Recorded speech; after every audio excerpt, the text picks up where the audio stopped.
5 hal yang membuat kalian betah untuk tinggal dan bekerja di Jepang. Yang pertama itu cewek Jepang.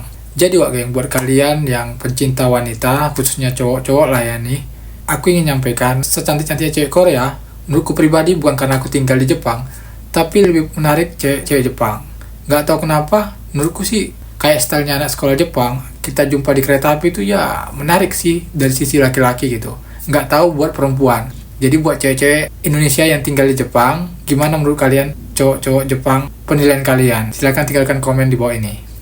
Yang kedua itu gajinya. Walaupun memang dari antara gaji di Korea dan di Jepang itu kayaknya lebih besar gaji di Korea, kisarannya katanya sih kalau aku dengar informasinya sekitar di Korea itu gajinya 20 juta rupiah ke atas. Sementara kalau di Jepang itu rata-ratanya sekitar 15 juta ke atas.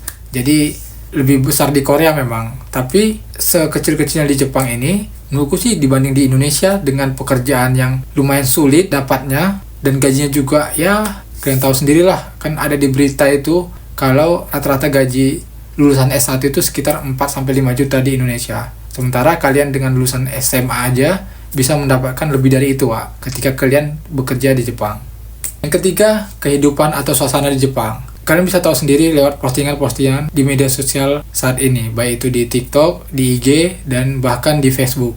Nah, rata-rata kehidupan di Jepang itu ya sepi, tenang, nyaman, dan tiap musim itu kita bisa menikmati momen-momen tertentu. Misalnya nih, musim panas kita bisa ngelihat keindahan pantai, musim salju atau musim dingin kita bisa ngelihat keindahan salju, musim semi kita bisa ngelihat sakura, dan musim gugur kita bisa merasakan momiji. Jadi buat kalian itu yang suka mengabadikan foto ataupun video dan bisa di-upload di media sosial, dibubuhi atau dibarengin dengan sound yang atau lagu yang lagi viral itu biasanya cukup naik keangkat lah. Biasanya bahasa di TikTok itu FYP. Jadi menurutku hal ini sangat menarik untuk kita orang-orang Indonesia yang belum pernah ke Jepang. Yang keempat sudah pasti makanannya Jadi saking menariknya makanan Jepang ini sampai-sampai di setiap negara itu ada restoran Jepang, khususnya di Indonesia banyak tuh bertaburan restoran-restoran Jepang, baik itu ramen, sushi, sashimi, dan lain sebagainya. Kita pada saat di Indonesia itu berbondong-bondong mengusahakan untuk bisa masuk ke warung ramen di Indonesia atau restoran Jepang di Indonesia. Sementara kalau udah sampai di sini, kita di mana aja udah pasti makan Jepang dan rasanya pasti udah otentik, benar-benar original Jepang. Jadi menurutku sih setiap makanan Jepang itu lumayan menarik rasanya dan cocok di lidah rata-rata orang Indonesia. Misalnya kayak ramen, karage, kare, udon, dan lain sebagainya. Yang kelima dan sekaligus yang terakhir. Tapi sebelumnya buat kalian yang pengen tanya-tanya, silahkan DM ke Instagram @ari9262_. Jangan DM ke TikTok. Jadi yang terakhir adalah hobi.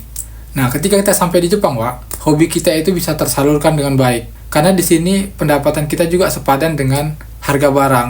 Walaupun memang sekarang ada kenaikan bahan pangan di Jepang akhir-akhir ini, tapi menurutku sih masih worth it lah untuk 1 bulan gaji kita bisa membeli hal-hal yang kita senangi. Contohnya yang suka musik bisa beli alat musik seperti gitar, drum, dan lain sebagainya. Yang suka bola bisa beli sepatu bola, baju bola, dan lain sebagainya. Yang suka mancing juga bisa beli alat pancing, dan lain sebagainya Yang sekiranya kalian punya hobi masing-masing, itu bisa kalian salurkan ketika kalian sampai dan bekerja di Jepang. Jadi mudah-mudahan informasi ini bisa menambah pengetahuan kalian, wawasan kalian, dan menambah semangat kalian bagi teman-teman yang pengen merantau dan bekerja di Jepang. Gua Ari, pamit dulu Ciao.